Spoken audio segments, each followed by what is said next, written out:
मेरे प्रिय, सुबह तुम जैसे ही सोकर उठे, मैं तुम्हारे बिस्तर के पास ही खड़ा था।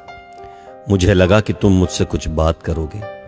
तुम कल या पिछले हफ्ते हुई किसी बात या घटना के लिए मुझे धन्यवाद कहोगे, लेकिन तुम फटाफट चाय पीकर तैयार होने चले गए और मेरी तरफ देखा भी नहीं। फिर मैंने सोचा कि तुम नहा के मुझे याद करोगे, पर तुम इस उधेड़बुन में लग गए कि आज तुम्हें कौन से कपड़े पहनने हैं। फिर जब तुमने ऑफिस जाने के लिए ट्रेन पकड़ी तो मैं समझा कि इस खाली समय का उपयोग तुम मुझसे बातचीत करने में करोगे, पर तुमने थोड़ी देर पेपर पढ़ा और फिर खेलने लग गए अपने मोबाइल से, और मैं खड़ा का खड़ा ही रह गया। मैं तुम्हें बताना चाहता था कि दिन का कुछ हिस्सा मेरे साथ बिताकर तो देखो, तुम्हारे काम और भी अच्छी तरह से होने लगेंगे, लेकिन तुमने मुझसे बात ही नहीं की।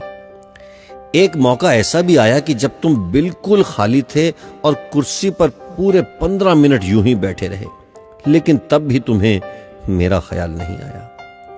दोपहर के खाने के वक्त जब तुम इधर उधर देख रहे थे तो भी मुझे लगा कि खाना खाने से पहले तुम एक पल के लिए मेरे बारे में सोचोगे, लेकिन यह भी नहीं हुआ।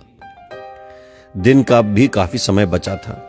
मुझे लगा कि शायद इस बचे समय में हमारी कुछ बातचीत हो जाएगी, लेकिन घर पहुंचने के बाद तुम रोजमर्रा के कामों में व्यस्त हो गए, और जब वो काम निबट गए तो तुमने टीवी खोल लिया और घंटों तक टीवी देखते रहे। देर रात थक कर तुम बिस्तर पर सो गए।